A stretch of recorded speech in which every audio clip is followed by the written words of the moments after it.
Good evening and welcome everyone. This is the regular meeting, Monday, August 11th of 2025 of Geneva 304 School Board, and we're pleased to have all of you with us. First item is a roll call. Bonnie, could you? Here.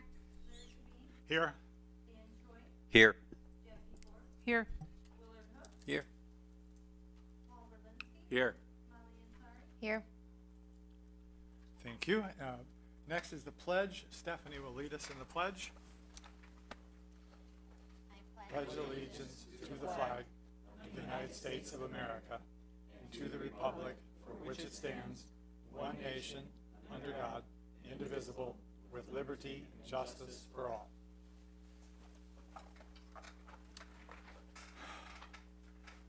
I hope you all considered signing the attendance sheet. That's probably enough about that. Approval of minutes. We have three items. The regular July 14th, the executive session July 14th, and the special meeting of August 5.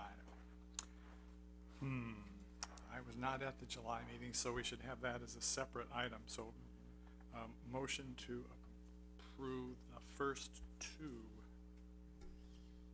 So moved. Second. Aye. Aye. Aye. Aye. Aye. Aye. Abstain. Okay. Next is the minutes for the special meeting of August 5. Wasn't that long ago, so I guess it was really. But anyway,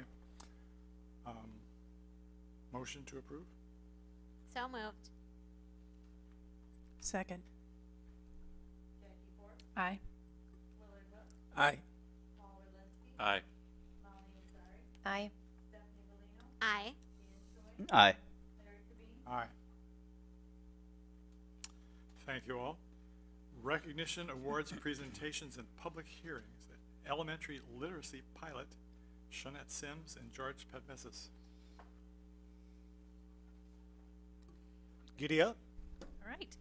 Thank you for the opportunity for allowing George and I to speak to you a little bit tonight about our pilot that we'll be engaging in this year. We've had the opportunity to speak to a board member as well as Mrs. Fuller, who's here in the audience with us tonight. So we thought it would be important to come and share with the whole board what the plan is at the elementary level this year regarding our elementary literacy work. So as you may recall, we engaged in work 3 years ago to start evaluating not only our current resources and what other resources were available, but also our instructional practices as it related to the 40-plus years of research on how students learn to read. So we kind of started with this idea of, do we know what we don't know yet? And so initially we started kind of with this idea of Scarsborough's rope. Now, Dr. Hollis Scarsborough did not create this to... That's better. Thank you. This was not created to be like how it was ultimately ended up used for. She basically, her work is seated in the work with students with dyslexia. But what she wanted to identify was that there were two components of reading that consisted of, numerous strands. And really what she wanted this whole graphic to identify is exactly like the complexity involved with how the brain learns to read. That was then further developed in 2021 by Duke and Cartwright. Duke comes out of the University of Michigan, and they not only took the work of Dr. Hollis Scarsborough, but they also then took some of the executive functioning work that has been, replete in education in the world of instruction, because they said, a student not only has to have these skills to learn, but they have to be ready to learn. And so this is kind of the lens through which we're guiding our work and the work of our committee. So we are fortunate to have classroom teachers on our committee that are engaged and active in this work. What we're going to be speaking about specifically tonight, because as you may recall, we've come and spoken to you before about some of those other components, is that area of language comprehension. So that's where we're going to be focusing the work this year. So the structure of the pilot this year is there are two programs that we will be piloting. There are going to be 2 classrooms per grade level, so all of our elementary schools are represented, and there are 2 kindergarten through 5th grade classrooms that will be piloting both of these curricula. They will be equitable pilots in terms of not only length, but completion of a unit of study within the curriculum, so that we can make, as good a vote for choice as possible. There will be ongoing professional development throughout, provided by the curriculum companies. There will be release time for those teachers to be able to plan together with their other grade level colleague. That's something that right now happens in our buildings. For example, on a Wednesday, all of the third grade teachers will get together and plan. So during the pilot, the 2 third grade teachers, although they'll be at 2 different buildings, will be given time to plan together with these new potential resources. There will also be communication sent to the families of students who are in our piloting classrooms, explaining what is going on, what it's going to look like, what curriculum is being used, what is the same in all the classrooms, and then what would be different in the classrooms that there will be piloting. What is not in the pilot, and these are 2 things that we brought to the board previously. The phonics and word study programs that were previously adopted, which was really great reading in grades K through 3 this year, and word wisdom in 3rd through 5th. The reason there's an asterisk is we are actually adding 3rd grade this year. Last year was the first year of full implementation of the really great reading phonics program, and we determined that we are not able to get through all of the lessons, and those final lessons are all on multisyllabic words, which are very important. It also is the beginning of a lot of that word wisdom work, where it's talking about prefixes and suffixes and all those important concepts. So our 3rd grade is going to do that for about 12 weeks, and then the other 24 weeks they'll do the word wisdom program. And then the interactive read aloud, we're not going to change that. Those are trade books that we already own. We've actually already spent time as a committee identifying the questions that are to be asked to engage in that robust discourse in the classroom as the teachers read those texts. Those texts are above grade level. They are designed to build background knowledge and content knowledge, as well to expose students to all the different genres of text. So those are things that are already in place, so those will not be part of the pilot. I think it's important to share why we're not going to be implementing the phonics and word study programs, because you may hear that the 2 pilots or 2 curriculums we're going to pilot, they do have a phonics program embedded within them. But the reason we're not piloting that is because the students, when they start with this first pilot here in late August, early September, they would have to start with that phonics program. They go through the length of the pilot. I don't want to take too much of what George is going to talk about. But then when they stopped and started the next pilot, they would start at the beginning yet again, because every curriculum has its own scope and sequence, pacing guide, language, charts and graphs and displays for bulletin boards. And then ultimately, when these 2 pilots would be finished, they would then have to jump back into really great reading for the remainder of the year, because the goal is to bring a recommendation to the board. So students would be having to engage in 3 separate programs during the year, so we're just going to not use those at this time. And then we will evaluate those once a final curriculum is selected and determine if in fact it meets the needs of our learners, or if we'll continue with the really great reading.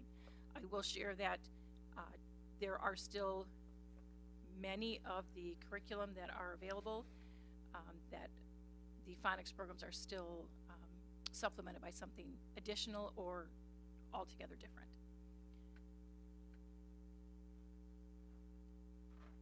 Okay, so we will be piloting, actually we met at the beginning of last school year. Actually, if I could go just back one more year, we are entering into our 3rd year of literacy. So year 1, there was, we had implemented really great reading, word wisdom, and what we called our slide deck, for lack of a better word, but it addressed the comprehension portion and assessment portion of literacy.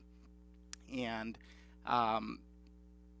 so year 1, you have there's the learning curve from the teachers, as Shawnette had mentioned. There's lesson language to be learned. There's timing and pacing that is different from what has been done before. There's technology things that we need to work with, connecting the programs to our interactive boards and making sure all of those things work. But at the start of last school year, which would be year 2 of implementation, Shawnette and I went and did a listening tour across the district. And we were happy to hear that some of those implementation bumps, especially with really great reading and word wisdom, have gone away. You know, so many of the teachers shared year 2 is much better. We've become familiar with the lesson language. We're more comfortable with the technology. Students are a little bit more comfortable utilizing the program and engaging in the games. And so the one area that we felt our teachers shared some feedback was that comprehension piece, and really connecting some other pieces that they also felt were somewhat disconnected: writing, grammar. And so there was a voice that was shared collectively. We felt that perhaps we should consider looking into a comprehensive curriculum that addresses all of those things, that includes writing, that includes grammar. Because what do teachers do when these pieces are missing? Great teachers will go and they will find these things. They will go look through, you know, previous year's materials and resources. They will go online. They will create their own. And while that is awesome and that's what great teachers do, the unintended consequence in that is that we have disconnected practices across the district. And so we started last school year with taking a look at what resources that are available out there. And we looked at probably, I don't know, six resources, and the 6 came in. They did presentations. We listened to them all, and the committee narrowed it down to our top 2 that we would be piloting this year: Benchmark Advanced and HMH into Reading. So Benchmark Advance, our reading committee, which I have to give lots of gratitude and thanks to, because they have been in multiple times over the summer learning about you know, what implementation will look like, attending, you know, PD on Benchmark Advance, so they could get started off the school year with you know, with knowing exactly what to cover, when to cover, a scope and a sequence and a pacing guide. So Benchmark, we will start right at the start of the school year. That will run right around Thanksgiving-ish. And then soon after that, we will be piloting HMH into Reading from that point on through right around February-ish. So the folks from Into Reading will be coming around in probably the next month or maybe 2 to come in and provide professional development on their program, so it can be a very smooth transition. And so here is kind of, you know, a picture of where we are in all things that, you know, are covered in literacy. So in kindergarten through 3rd grade, you'll see that I've got to put my readers on. Really great reading that will cover the phonics, the decoding, the spelling. In 3rd through 5th grade, word study, which we use word wisdom. You'll see that it's kind of this green color. That's actually the curriculum. That's the curriculum that was adopted and is used in our classrooms. In K through 5, the box that I have in yellow, this was the area that we received the feedback on, and the slide deck that was addressing comprehension and assessment. But again, we were using a different resource, as I had mentioned earlier, Lucy Calkins to cover writing and Reading Street to cover grammar. And really, we were looking at a resource. If you look, you know, our goal here, the last column, is a single resource that will cover all of those things. And so Benchmark Advance and Into Reading do cover all of those things. And, you know, we're excited to, you know, begin piloting those and get together with the committee to see in the end where the recommendation is to move forward with.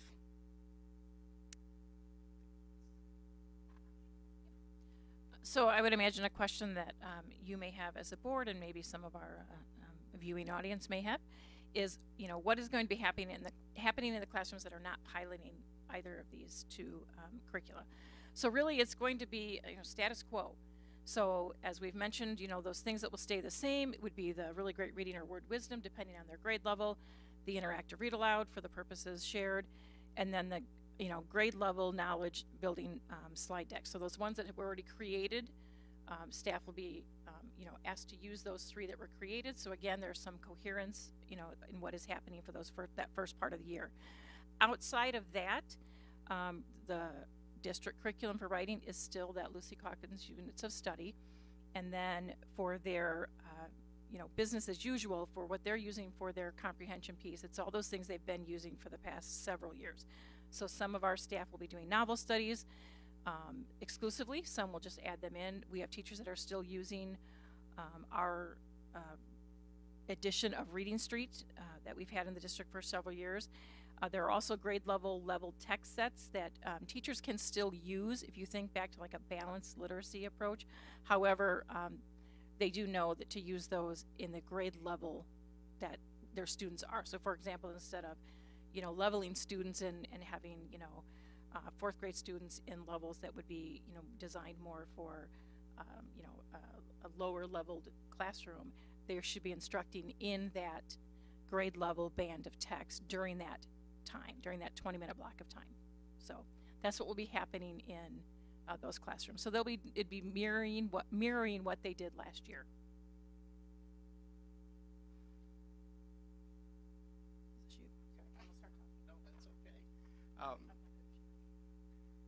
So professional development is an area that, like for anything to be successful, we need to provide the PD necessary for teachers to feel confident and prepared. And so we have partnered with Dr. Jan Birkin. She's the author of The 6 Shifts. We have purchased these texts for all of our teachers, not just our classroom teachers, but all teachers in the building, our LBS, our specialists. And Dr. Jan Birkins will be here on, I believe it's Tuesday the 19th. Is that the Tuesday?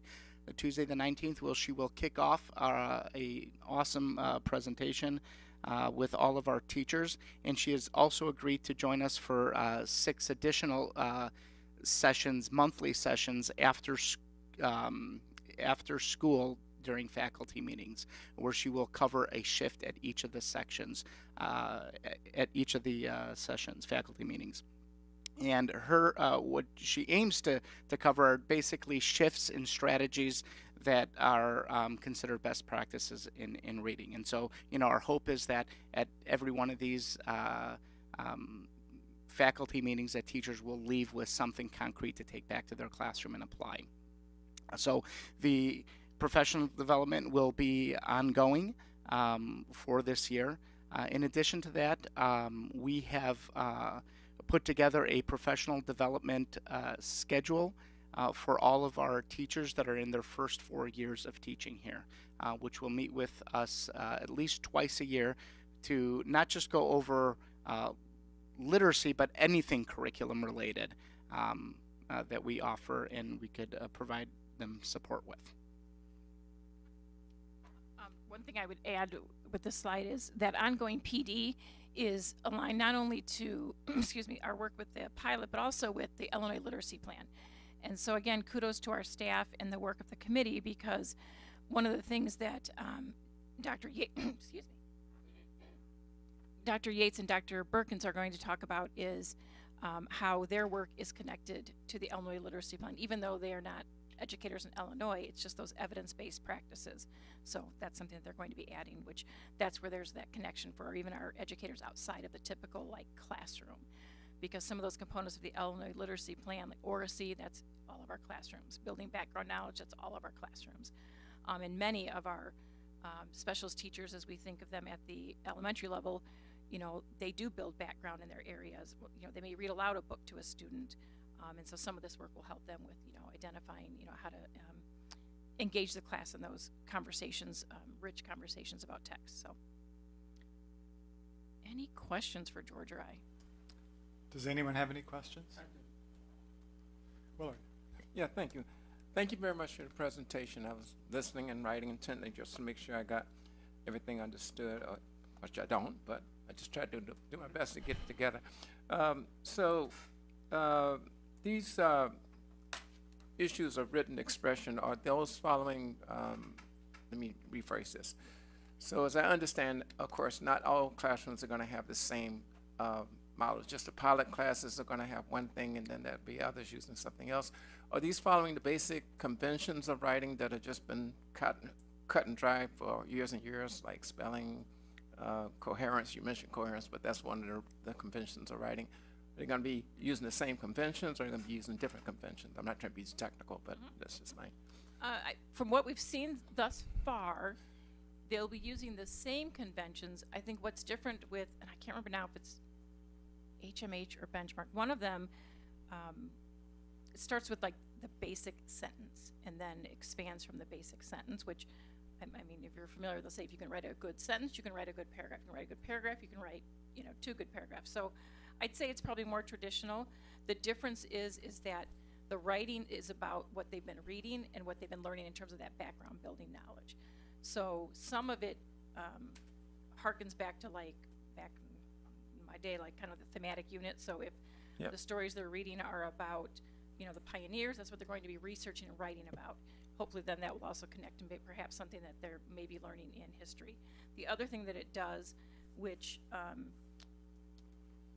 they profess makes the writing more robust as the students go through the years, matriculate, is that the topics, so if like kindergarten's talking about this topic, that same topic is going to be talked about at all grade levels. It's just the level of sophistication and the depth of knowledge of that topic is going to continue to grow deeper as they go through.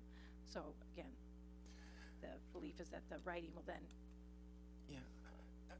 Not trying to be too technical, just trying to make sure I understood. Back in the spring, you made a presentation, and my question back then was phonics versus phonemic pronunciation.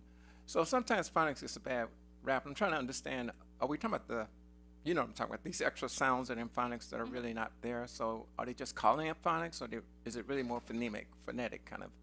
Yes, it's more phonetic. So there's phonemic awareness, which it starts with. Yeah. And so that's the letter sound mapping, making sure that students can make that connection between there's the letter, there's the sound. Yeah. The phonics is then taking all those sounds and going through all the sophistication of the sounds, where that digraphs, blends, all of that. Okay.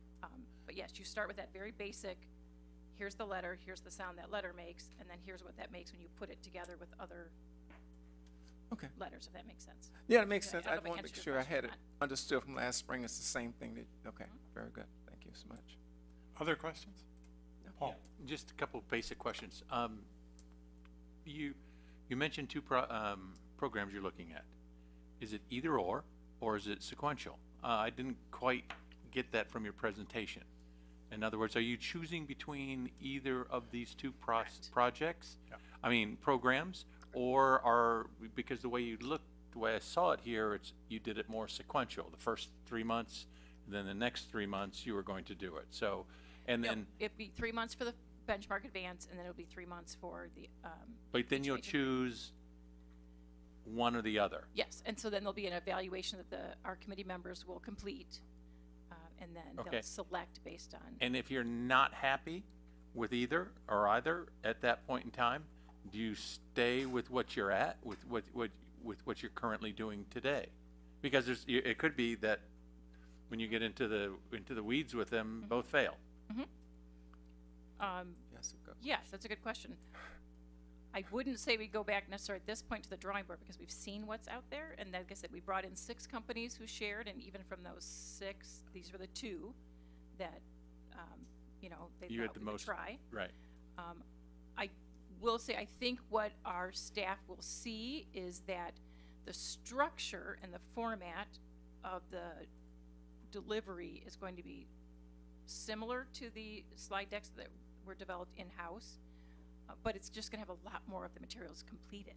I mean, ours was, the plane was being built while it was in the air, where it's already got, the assessments have already been created, and every, unit is complete upon purchase. So Then the other question I have is, if you do choose one, then it will replace the word wisdom. That wasn't clear. Nope. The ones that the children are doing today, it will be an add-on to that or a replacement of that? currently it will be an add-on Okay. for that language comprehension component, which would be, the comprehension, fluency, writing, grammar. If, once we select a curriculum, Then we'll evaluate those two components, the phonics and the interactive. They all have their interactive read alouds as well, but Right. now we already own all those trade books. So even if we purchase one, we would just look at their book list, and if we already own these books, we wouldn't repurchase those books. Got So it. that is kind of moot.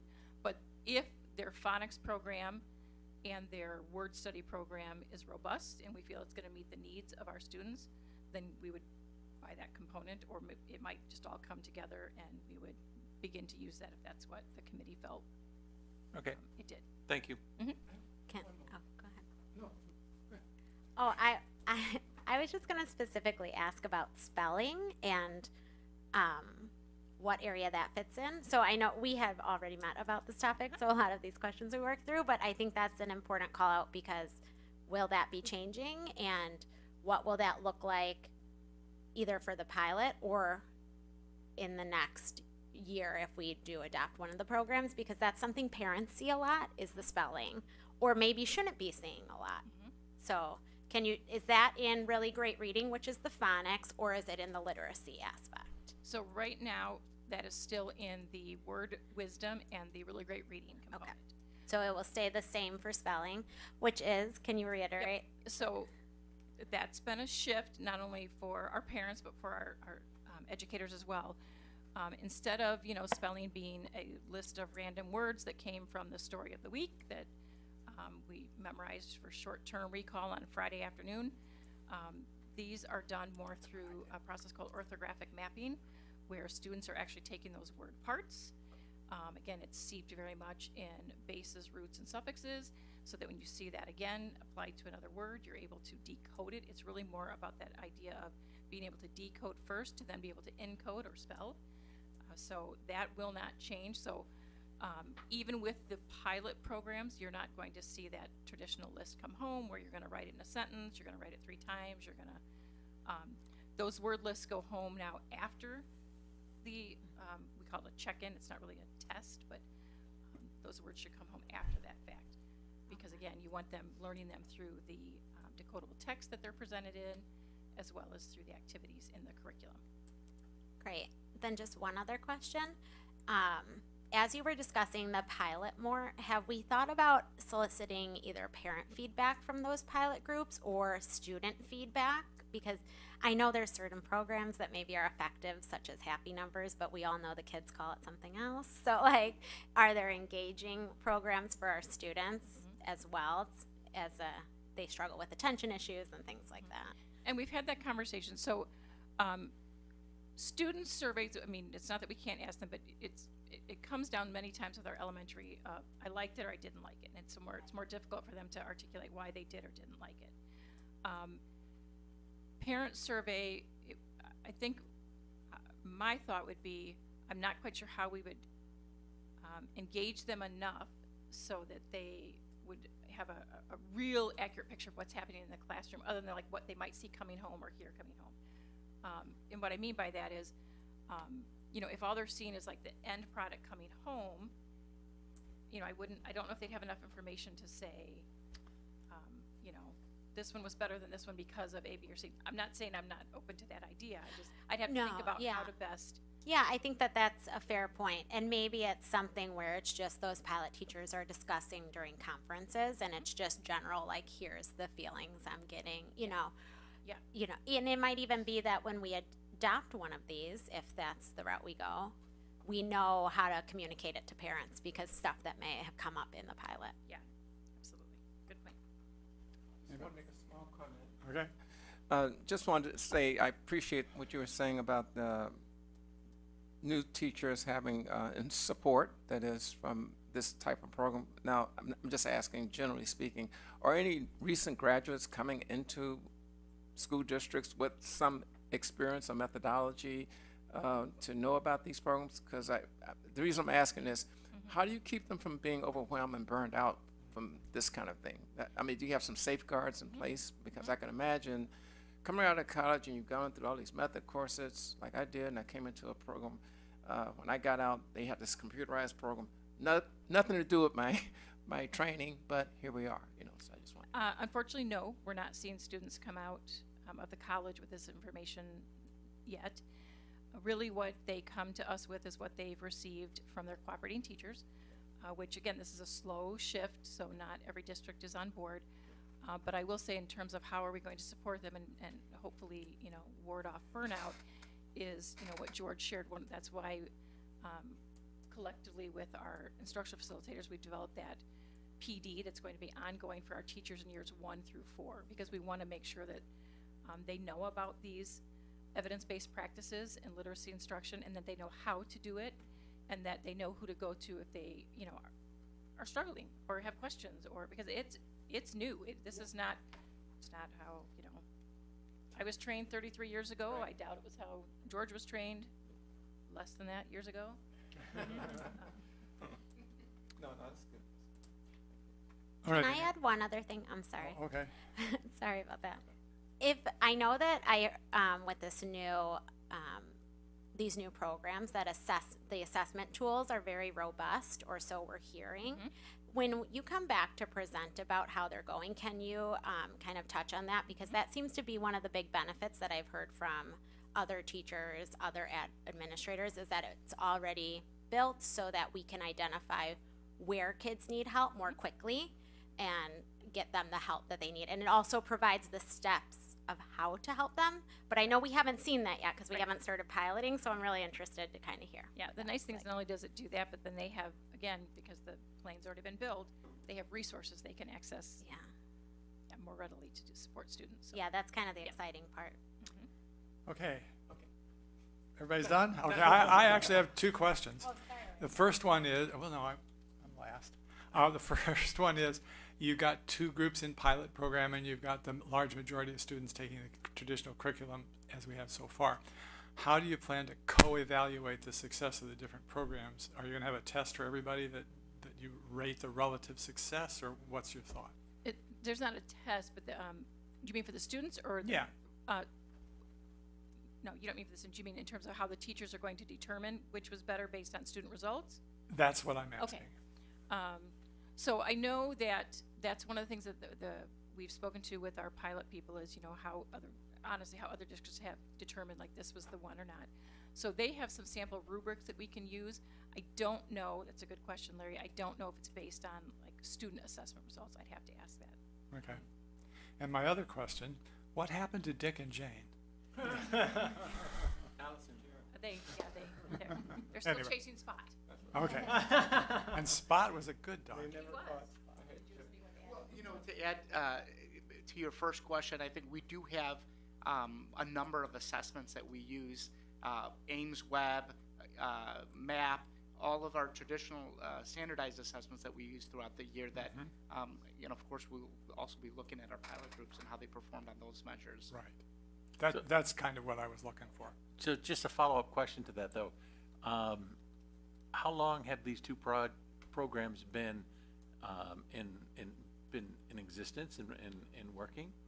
And do they have data to show versus other programs where their programs are superior? Yes, great word, yes.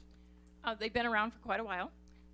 I know they're in, I don't know what iteration, but I'd say 20 years or more. One thing I will say is when we looked at these same 2 companies and their programs 4 years ago, it was not what it is today in terms of the shift in instructional practices. It was kind of, we always said back in the day when Angie and I would be up here, they put the Common Core sticker on it, said it was, Common Core, and when you dug into it, it was like, no, it's not yet. So they have done a great deal to modify their curriculum. What's the second part of your question? I'm sorry. Do we have data over these 20 years or within the last 5 years to show students who have taken their program perform better or have a better reading comprehension, whatever data, whatever statistics you want to use? Yep. So not only do they have their own white papers, which of course you take with a grain of salt because they've paid people to do that, but we also went through the Reading League's clearinghouse, the What Worked clearinghouse, the Florida Institute of Reading Research clearinghouse, and then also State Board of Education also had kind of a ranking system, a criteria system. And so both of these are on those lists. So were some of the others of the total 6 that we looked at. But Shawnette, is it fair to say, kind of, in response to Paul's question, that, and probably partly in response to a question from earlier too, what the data shows out there is about this particular approach with these instructional practices and focusing on the science of reading, and that's part of why you landed on these two as resources to pilot, right? correct. Because it's this approach that there's data around that makes a difference, right? Is that fair? Okay. Yes, that's fair. Thank you. All right. Unless you have anything to add, I think we're on our way to Todd, who's waiting next. Yeah, well, Thank you very much for the opportunity. And we'll be back several times this year with more on all of this. that's what I was just going to Look say while forward to Todd's it. getting ready. I figure we'll be hearing from you plenty, and probably some teachers and kids throughout the year. And Todd's going to present the 2025-26 overview of capital projects, and he's really knowledgeable about this. So go, Todd.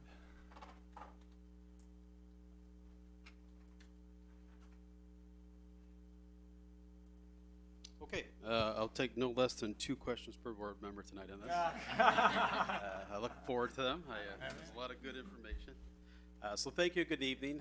So tonight we have the 2025-2026 capital projects. And keep in mind those fall in 2 places. They come under our capital improvement, Fund 60, which is our project area, and our Fund 90, which is life, health, safety. So just a little bit about the locations that we're going to make improvements at this year. Geneva High School, Middle School North, Middle School South, our Harrison Elementary, Mill Creek Elementary, Fabian Elementary, our Transportation Center, and then we use district-wide as just some overall projects we try to get to every year. So these are the projects that we're looking at. I'll just kind of go through a little bit about those and what they'll cost. So at the high school, we had some issues with the greenhouse. So we're going to do some glazing there. Additionally, we'll have some upgrades to address some of the drainage issues. Our parking lot paving, sealing, and striping are typical kind of life cycles that we use for the parking lot. We will be looking at replacing our tennis courts. That's a fair amount of cost to us this year. Then lastly, our boiler plant with a separating wall. So $2,328,251. At North, we'll be replacing 2 boilers and 2 hot water heaters. We'll have some of those expenses that you can see, the $120,154 we'll take out of our Life Health Safety Fund. At South, we have an emergency generator that we'll be replacing. Those also have a life cycle. Typically they work, and then they start to have problems with parts, and then sometimes things become obsolete. Then we'll also be looking at some fire alarm upgrades there, as well as some window blinds. And then we'll have $6,493 that we'll take out of the Life Safety Fund. At Harrison, 2 hot water heaters and some component valves. At Mill Creek, we have some masonry work, some tuck pointing, and we're going to continue our LED projects for our lightings. At Fabian Elementary, we'll have also some mechanical repair and LED lighting. And that transportation, we do have a maintenance pit, so that's an underground pit that we use to do maintenance from underneath the vehicles. That started to have some wear, it rusts out, it doesn't fit as well, it becomes a safety issue, so we're going to replace that. It's quite expensive because there's a very long pit because it has to cover the length of a bus. And then lastly, we just have some district-wide drainage and sidewalk repairs. So in total, out of the Fund 60 capital projects, $8,134,379, and out of our Fund 90 Life Safety, $126,647, or in total, $8,261,026. So a little bit about Life Health Safety. So we do this every 10 years. The Facility Task Force had a conversation tonight about as we look for the next years. I call this year kind of our pause, and then next year, the 10 years, as our reset. And these are some requirements. We have to have an architect or an engineer's license for the state of Illinois. They essentially do an assessment, but they bring that to, in our case, in our district, is our Facility Task Force, and then our board for approval, and ultimately ISB for final agreement and approval of our overall plan. A little bit about the high school. So I kind of mentioned what some of these are. The DAX mini split is like the cooling unit behind you, so it doesn't have a duct system to it. just to give you an example of what that is, and the GTB cooling is a component. And so I mentioned some of those projects like the glazing. We did need to go back and look at that to resolve some ongoing leaks that we've had at the greenhouse, as well as some floor coating. Our roofing has to do with basically some leaks and some infiltration issues that we believe we have by our locker room.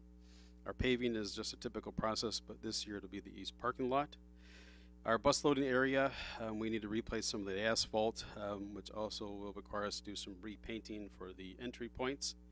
Our boiler plant, we're going to actually demolish and replace our full height wall. There's some office space in there that we want to add some features, so that'll address the fire, fumes, and the acoustic separation for that particular area. And then lastly, the tennis courts. So we're going to do a full depth replacement of the tennis courts, including the existing base, the fencing, and the asphalt walks to the court itself. At the middle school, I mentioned their upgrades, so we're going to replace 2 gas-fired boilers and 4 chilled water pumps, and those, again, have some components on the life, health, safety. At South, we'll be replacing the window blinds. We've had these existing blinds that are made out of metal. They tend to break easy. We've had some issues with wear and tear and pull cords, so we're going to replace all those with translucent roller shades. And then I mentioned we have the emergency generator, and we do have a transfer switch that we'll be replacing.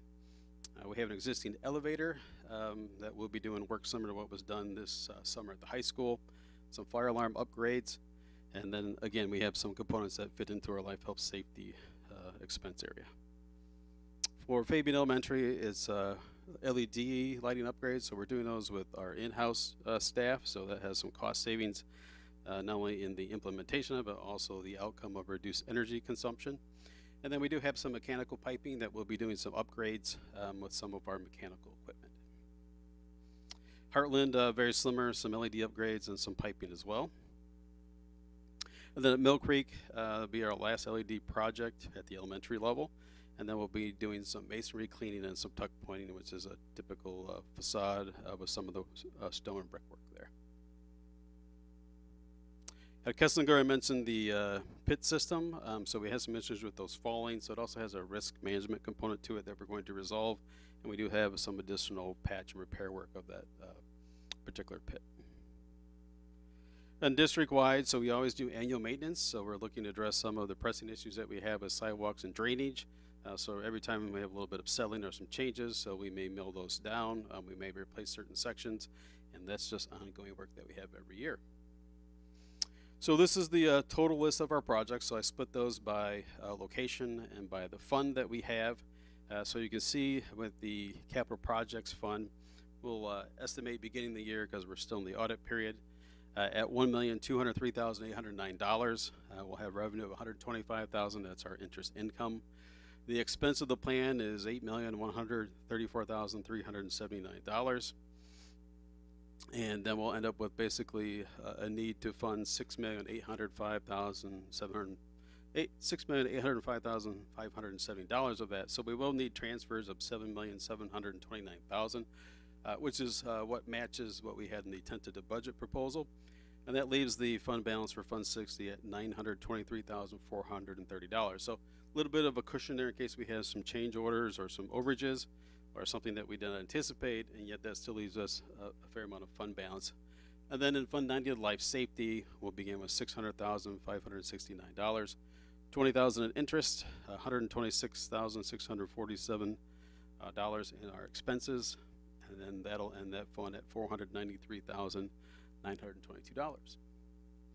So overall, this is a summary of projects by school, so you can see the most, of course, and obvious is at the high school, the projects that we have for each of the locations that we'll have for the district.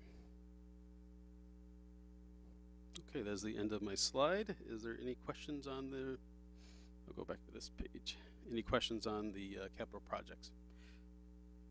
I was just wondering about the lighting. How many schools will we have left after this year? Well, we started with North, so that's the first school that we're doing, and we're not quite done with that. So that's basically what we'd call our pilot program, where we'll see our first energy savings. That had a 3-year return on investment.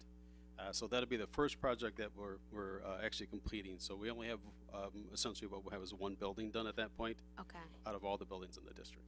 And then will the elementary schools, will those work like North where they're doing them like off hours and things like that? Yeah, so we don't disrupt any learning or Yeah. the work environment. So we'll schedule those as well that we can get in and do those on downtimes. And we don't have to wait for like the summer to do it all. No, they'll schedule those whenever they can get in and start making those improvements. Okay. Thanks. This might be a for Andy. So in 2023, I asked the question. I guess for me, it's just I'm ethically and bound by my license to be concerned about things like background noise, and that's part of the 3 components of school: lighting, ventilation, sound. So do we own, or is there anybody in the facilities, whoever manages that, do they have a sound level meter to even know a sound level? Yeah, Brian does. I've talked with him about that. Yeah. So they do have that equipment, and I think we talked a little bit at a recent meeting about some of the ways they're evaluating that, and have put some baffling around some of the newer HVAC equipment. So they do have some of that. Part of our it's really about that equipment that we have that can make some of that noise. So we can consider doing kind of like formal analysis of that. That's something that would cost. You'd have to get like a consultant to come do something like that if you wanted to do something formal, as opposed to kind of the informal assessments that Brian and his team can do when they have those. They have special thermometers to check air temperature in different places and all that kind of stuff.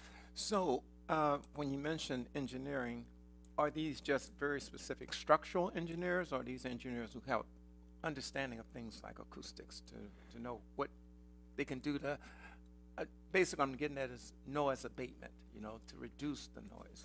Yeah, I mean, so the engineers and architects that we work with, I mean, their job is to be in a school evaluating all of those components, right? So is that specific evaluation of acoustics, is that their specific area of expertise? No, right? But that is within their wheelhouse, I guess is the best way to say it. So, yeah. Just Yeah. wondering. Yeah, thanks. But update, because I know. Yeah.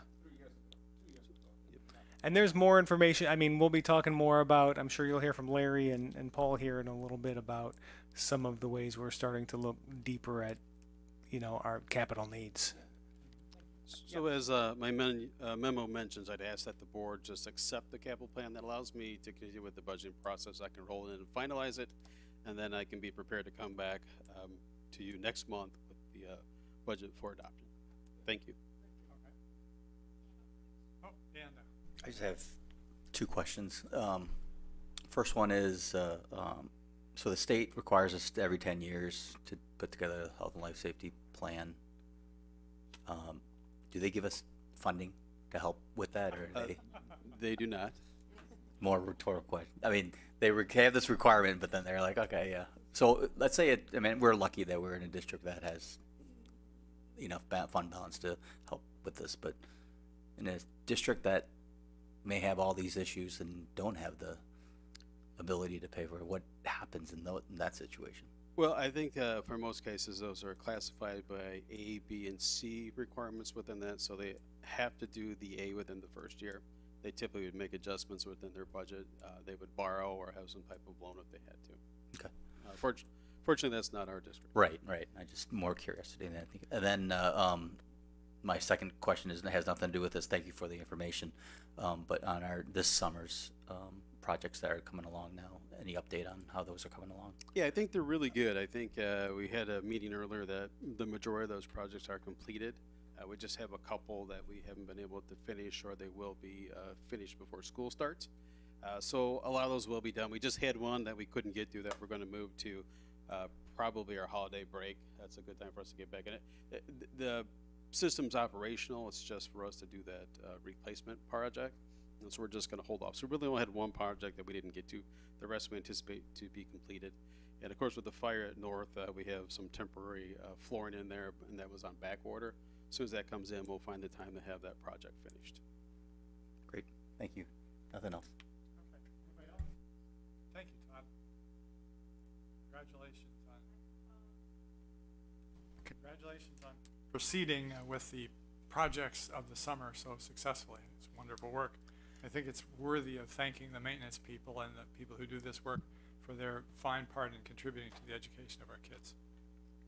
Agree, and I would thank Todd and Brian for their work on that. I would thank Todd and Brian, Facilities Task Force, for our work on this, because I think kudos to everybody. Let's remember, we're approving now in August work for next summer, so we can start getting these bids out, so we can be ahead of the schedule in a way that we didn't feel like we were in the past.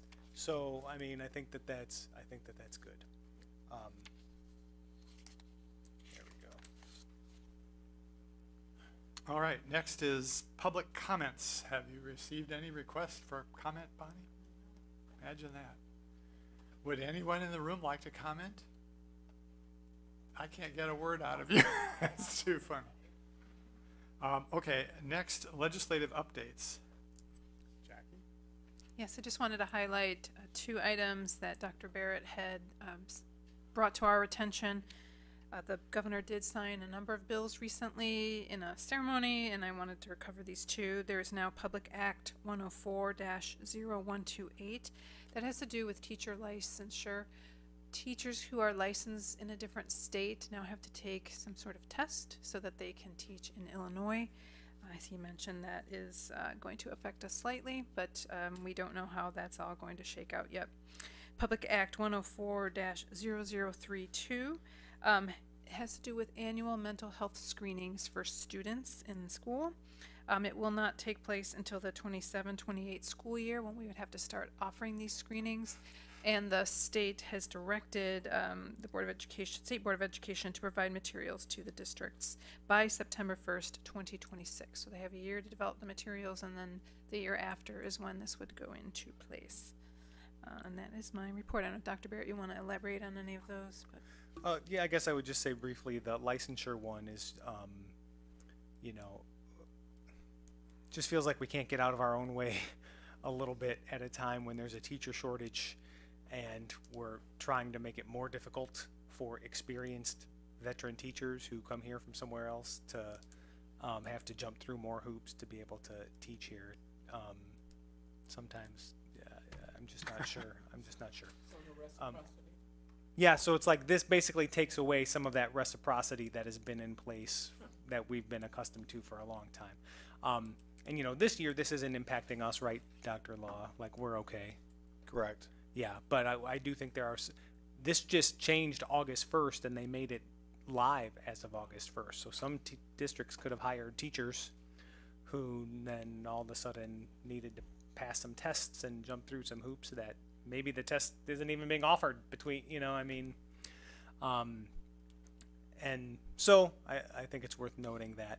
And, you know, the mental health screener, while it's being discussed often as optional, I think it's going to be important to note, I don't think it will be optional for the schools to administer. It will be optional for families, which will mean the schools will have to, you know, develop a whole system for managing that and implementing that, and then allowing it to be optional for people if they want.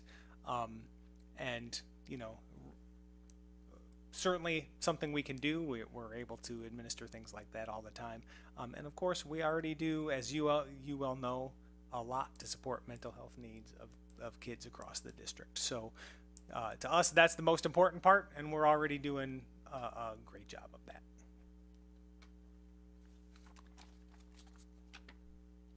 Superintendent's report, isn't it? Yeah, great. Segue. Great, yeah. Thanks. So just a few things first. Thank you again for the special meeting. I wanted to address it in a regular meeting just because it was unique that we had a special meeting. A lot of great, robust discussion after the work that happened over the summer. We did get approval for that developer donation agreement. Additional planning is going to be ongoing. I did want to share with you, I shared last week that it was my understanding that the Village of Campton Hills would be having their public hearing about the annexation agreement tonight. I learned today that they decided not to hold that tonight. So that they must have some other things going on behind the scenes. And, you know, we'll keep tabs on it and see where this all goes. But as we discussed, we knew this was going to be a lengthy, complicated process for them to potentially get through all of the hoops to do this. So our part, we feel confident that we've made good decisions to protect the school district should this keep moving forward, and we'll keep you posted. Also, I won't reiterate too much here. Todd talked about it, and Dan asked a good question, but you know, our summer projects are going well. We're going to be ready for kids when we come back to school. Each of our meetings since May, I've included a different picture of the library as the background, and it's looking sharp. It's looking pretty awesome.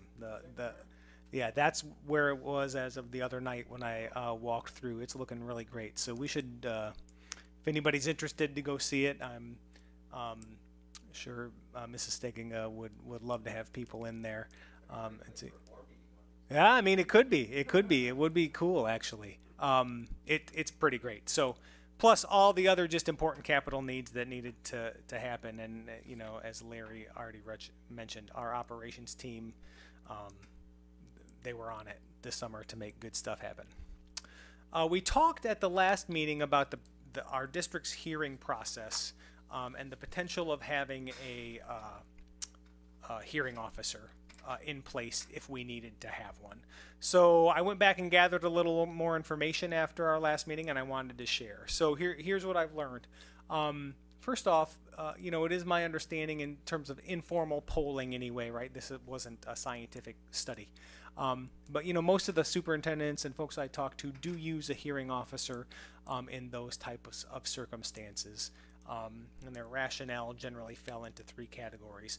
One was just objectivity, somebody completely kind of removed from the situation who could look at it objectively. Two, someone who came with a certain amount of expertise, both legal expertise and kind of structural institutional expertise about these kind of issues, people who are familiar with how, you know, board policies work and such.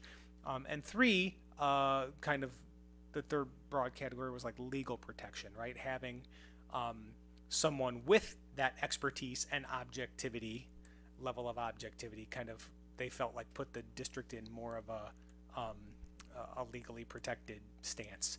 So in those instances, a hearing officer, again, as I think we talked about last time, would not make any formal decision, but they'd evaluate the whole thing and make a recommendation that the board would then consider. Also important to note, and this was shared with me, partnering with a hearing officer, you know, does not mean that you have to use an individual like that in all situations. The board could certainly decide, well, it's time for a hearing, and we as the board feel that we need to hold that hearing. You could still do that. But if we were going to use one, we would need to have an agreement in place and approved by the board prior to beginning that process. So kind of like we talked about last time, we wouldn't want to find ourselves in a situation where we needed one because we would need approval by the board to utilize one in the first place. So given that, my next step could be to engage with some folks and seek a potential agreement that I could bring to the board to consider. Again, that wouldn't mean guaranteeing or mandating that we used that every time or in any instance that happened, but it would mean we would have someone in place if the need arose. So I can do that, or given that information I shared, we could just say, let's keep it status quo for now. But I'm interested in some feedback. Quick question. Yeah. Do the parents still have the right no matter what the recommendation comes from the hearing officer, to seek redress to the board? As they do right now, I believe, in the process? Yeah, so the hearing, what the policy basically says is like right to a hearing before the board or a hearing officer. Like, We would, by having a hearing officer, and let's say it was a worst case scenario where you were looking at expulsion, mhm. would the parent have the right to ask for, as they have in the past, the board to listen to the situation, their Yeah. point of view, and make a decision as to the path forward? Or do the parents lose that right if it's the decisions made by the board, the hearing officer? Yeah, so I think first I would say the decision wouldn't be made by the hearing officer. The recommendation would be made by the hearing, right? So the answer, and I did talk to some folks who had this experience. They don't.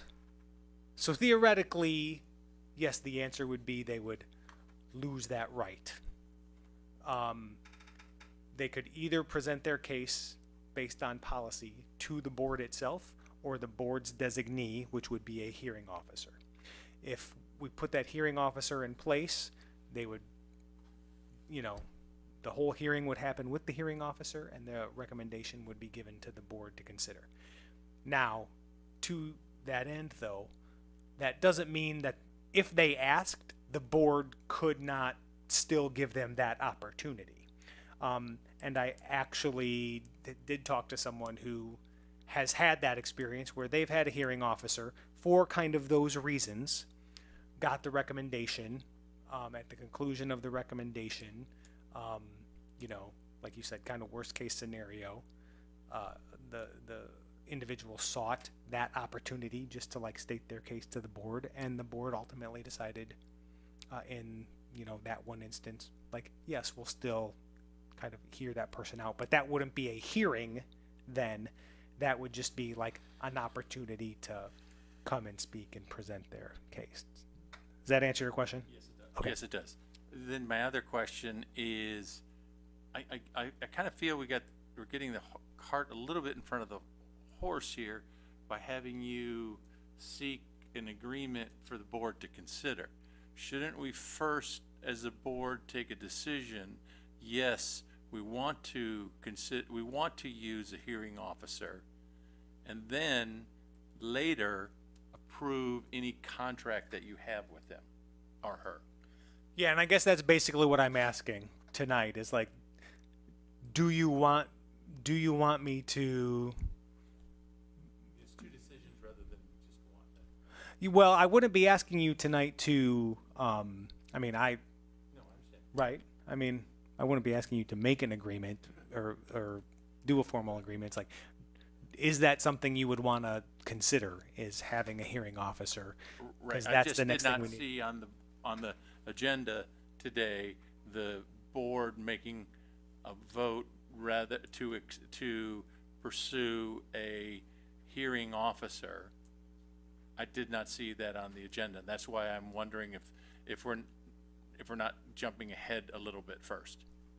Yeah, fair enough. And I guess that I was putting this on more kind of informally to get feedback rather than to put it on for a formal vote. We could put it on for a formal vote at a future meeting and have the board formally vote. That's something we could do too. And put it on at a future meeting and say, would the board like to vote to solicit agreements from potential hearing officers? We could do that too. That's fair. But this is more of a follow-up from the last meeting, as you say. I mean, Yeah. that's why I saw it. More of a synopsis, if I can say it that way, if you will. Yeah, and I think just this extra information, I was, trying to add this additional context, based on what I had learned. So, So in the spirit of offering feedback, I think as I thought about this more after we discussed it last time and I took all the feedback that everyone said, I really was focused on those three pieces, the objectivity, which I think we all intend well and we all can do a certain level of that, but it's hard to do that completely, and we have to be aware of that. Also, we're not trained in any of those areas, whether it's the expertise of the situation or the expertise on how to be objective. Like, some of us may be trained in our professional lives, but not all of us are consistently trained on that. And then I was wondering about the legal protection as well. I think that having a hearing officer would probably offer some legal protection in addition to those other areas. In addition, I felt like, as I think about sustainability of our policies that we have with the board, this is an important one to me at least, because we currently have a great board that we all feel really good about and that we work very well together, but we know that in 2 years that can easily change, and that might not be the case. So if we don't have that option, there may be a time where we might need that, even if we feel like this specific board might not need that. So just preparing us for what might come up in the future, especially as we see different things that happen in other districts or throughout the country, it might be a level of protection there too. That's not just for us. I don't mean this necessarily for us, but to do what's best for the students. And I think the way you're describing this, the way I'm understanding it, is this gives us the flexibility. We could choose to still hold the hearing. We could choose to still talk to the family if they're looking to speak to us, but we're offering also a more objective expert in that field. Anybody else? I'll just say that I think we should at least pursue it because it's another tool in our tool belt that we can use, and we don't have to use it, but at least we've moved forward and considered putting that in place. So I would say continue.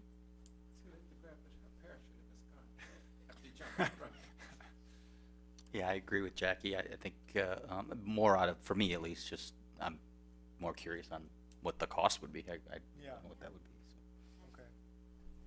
Yeah, my biggest issue though is still taking that right away from the parents, and making it our decision to whether we will hear after it's been presented to a hearing officer. We can always say no to that, which means we're not, I think we're being, I just don't like taking that right away from the parents. Right now, they have that right, according to our policy, to approach the board, and we have to listen to them. And as long as that is still in there, then I'm fine with this as another tool. But I don't want to isolate the board or insulate the board on something like this. I think we've been elected by the community, and we need to be involved in serious issues as such, if the parent so requests. That's my biggest issue about this whole direction. Oh, go Yeah. ahead. Well, so my question, in light of that, Paul, does that mean that we still can't be advisory? I mean, we're not necessarily taking anything away from them. We're still advising the. No, I understand that. We Yeah. can be advisory, but in one case, the parent has the right to request. In the other case, they don't have the right. No, the parent has the right to a meeting with the board. In the other case, they have the right to request, but it does not automatically grant it. One question I had was, and I don't see why not, but could we write the policy, and maybe this would not work, that the parent can choose rather than we choose? You know, the parent says, I would like a meeting with the hearing officer or the meeting with the board. I'm gonna step in here. Oh, go ahead. There's a No. couple of possibilities that we should consider. Paul raises a legitimate point, and if a hearing officer hears this complaint, which is very rare, as you all know, and then says, cut off his head or don't, and then a parent appeals to us, we have no information to judge whether that's a good appeal or a bad appeal. Was the decision biased? it might be possible to do this situation where two board members would attend the hearing with the hearing officer, just as witnesses. But then when it comes back, you'd either have a three-way agreement that things are one way or the other, whatever it is, and it would address the issue of appealing to the full board, because the board members who were there could advise the board in addition to the opinion of the officer. I don't think it would cost any more, and it might provide greater protection. Yeah, and generally note that the ultimately, if in either instance, right? So what the parent has the right to is a hearing, right? What the parent has a right to is a hearing, and so if then ultimately, whether it's a hearing overseen by the board or by a hearing officer, and then the board makes the decision, they do still have a right to appeal that. That then becomes a legal appeal, right? And that goes to court, theoretically, is what would happen there. So, but you could do this any number of ways. To your point, Larry, you could have, people sit in. I do know in most of these instances that, the superintendent does usually sit in on those, and can serve as that person as well. So, so, I mean, I can come back with some more information.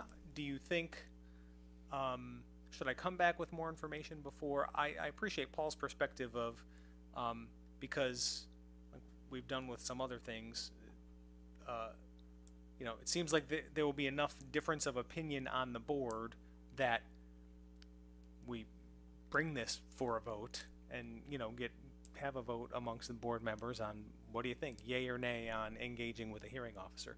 So should we do that at the next meeting, or do you think we should get more information first and then potentially do it at a following meeting? So are you saying a vote to even look to see like what the cost would be? No, what I'm saying is I could go get, bring some of that information. What would the cost be?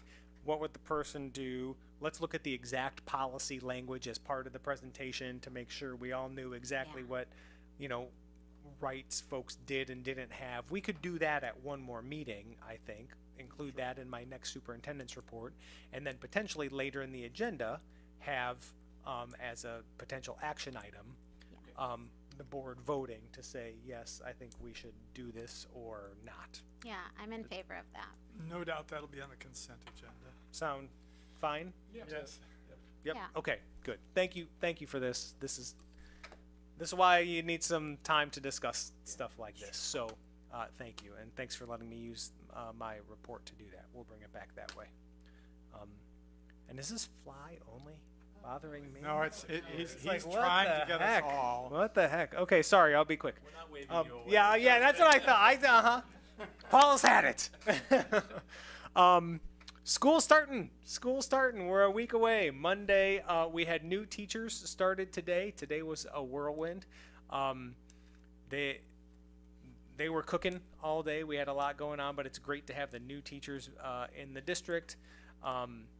Next Monday, we'll have our opening day event for staff at the Arcata Theater, and then there'll be some building and district meetings and PD in the rest of the day. Next Tuesday, there's a lot of professional development going on. You heard Shawnette and George talk about some of that. Wednesday, opportunities for our teachers to do all those important things that they need to do to get the school year started and their classrooms up and running. And then Thursday, giddy up, first day of school. So we're pretty excited and glad that we're finally getting here. That's all I got. Thank you, Andy. Yep. Policy is next. This is the second reading, and I don't think Stephanie needs to read them all. I'm sure she doesn't. I don't think so. If anyone has any questions, I'm happy to answer anything.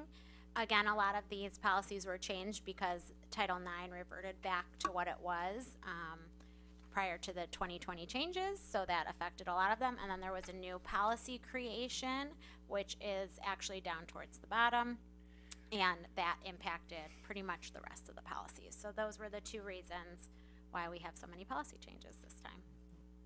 Okay. I'm assuming there are no questions for Stephanie, but just to pause. All right. Work study topics and future action. Aren't we supposed to have a vote? No, there was only the second reading. No, yeah, you vote after this. I think this one's a vote. Oh, this is it? This one's a vote. Well, No? It's under pending actions, right? oh, down. Okay. Topics and pending action considerations, because I have 0 there. Let's see That's here. future. 8 is future. This is in 7. Okay. Policy committee chair. Okay, I got it here now. All right, thank you. It's a bad copy of the agenda. I apologize for that. Okay, so they reviewed and presented the reading and presented this time for the second for adoptions. Questions may be directed, and approval is recommended. Do I have a motion? I'll make a motion to approve policy, oh boy, all the policies, 7.1.1 through 7.1.25. Make the motion to approve. Second. Aye. Aye. Aye. Aye. Aye. Aye. Aye. Thank you. Next is the work study topics and future action consideration. There's no item? Cap plan. What? There's the capital, Oh. number 2. Oh, number 2. There you go. Oh, there it is. I thought that was in, there we go. Trying to get this done. I helped you. The capital improvement plan. Todd presented a tentative proposal at the July 14th meeting. This is the final plan. Approval is recommended.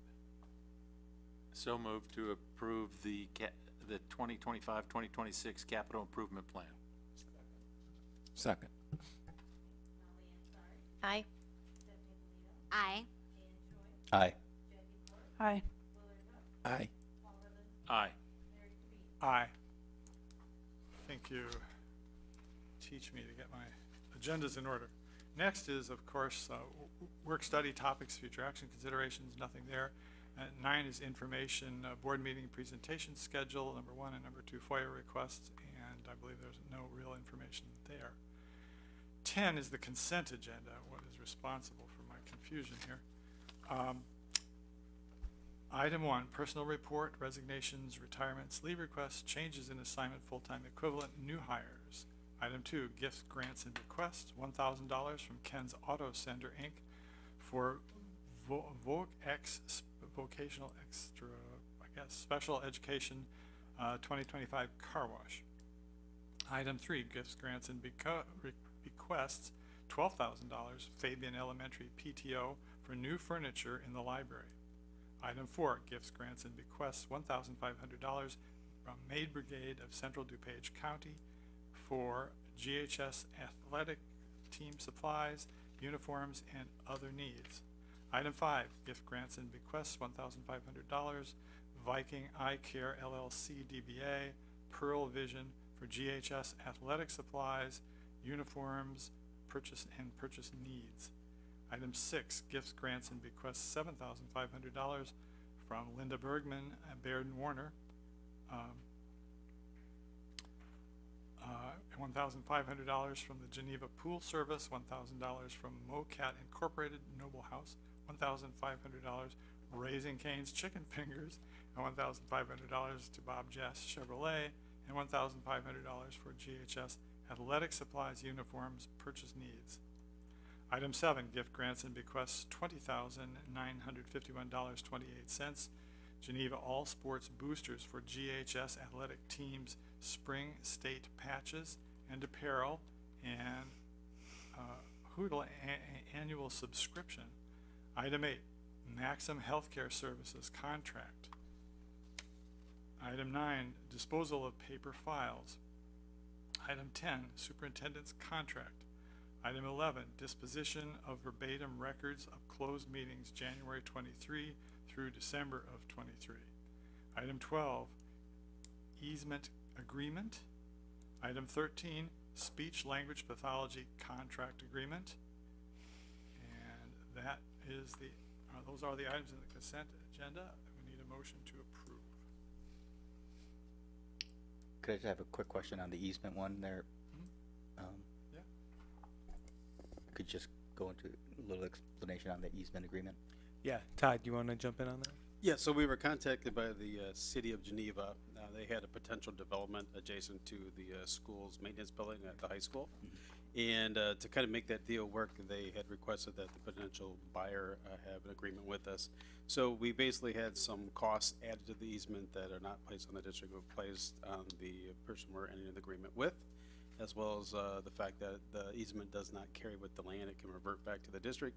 And additionally, it gives us some guarantees about improvements. So if they decide improvement, it either has to be made at their expense with our approval, or we make them and they reimburse us. So we had our legal look at that, and they drafted an easement for us. And we're just trying to help the city of Geneva out. Building credit? Sure. Thank you. I'll make the motion to approve. Second. Aye. Aye. Aye. Aye. Aye. Aye. Aye. All right. Board member comments and reports. Dan, would you like to start? Yeah, I'll just be brief. Don't have too much tonight. Just I'm excited for the school year to begin and looking forward to opening day. It's always a highlight of one of the highlights of the year. So looking forward to that. Andy? No pressure. It's going to be great. Everybody's been a good sport so far. I know it's going to be the theme all together now. It's going to be really fun. It's going to be fun. I would just like to say thank you to Shawnette and George for all of your work with the curriculum changes and all the information and all the hard work you put behind the scenes and doing your research. Todd for the capital improvement plan. Thank you for all your work. And we had a lot of really wonderful gifts come in on this list today. So thank you to all the community members for all the donations.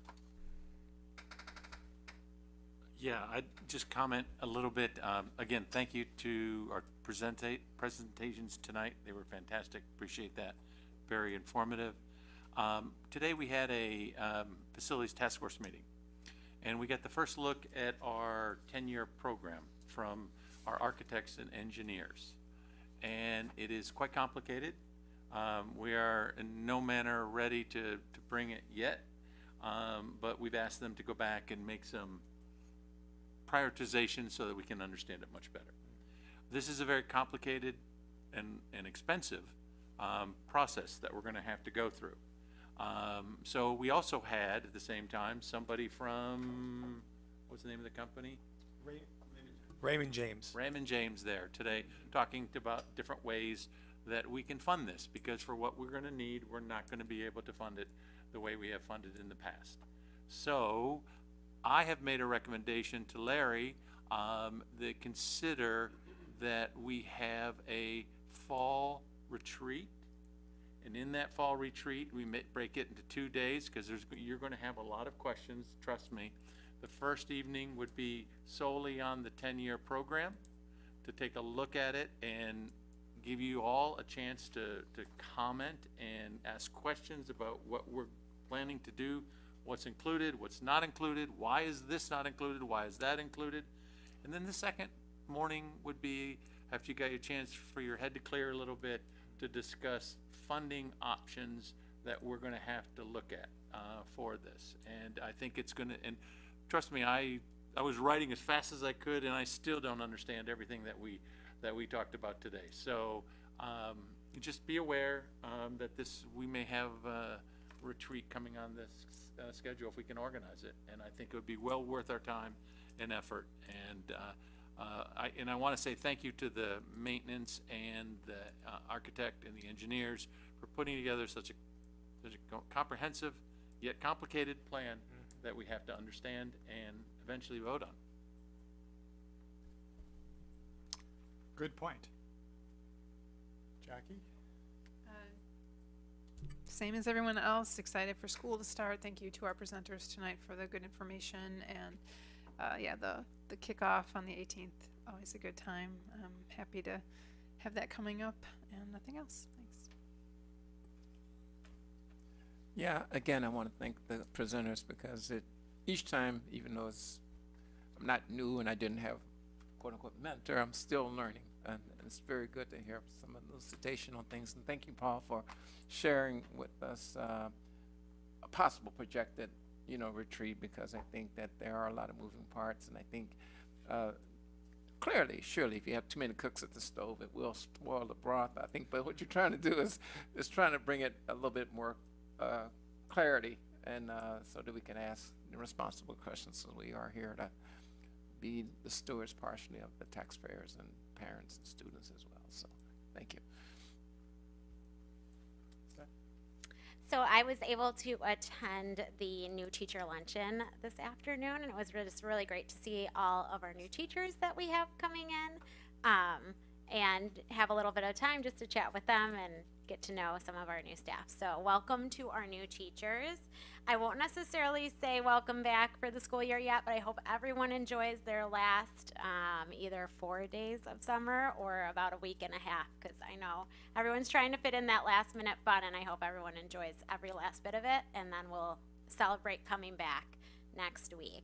And then also I'd like to echo everyone. Thank you to George and Jeanette for the awesome presentation. They were so kind to meet with me early in the summer to kind of go over some questions that I had based on some of the things I had been hearing about the curriculum.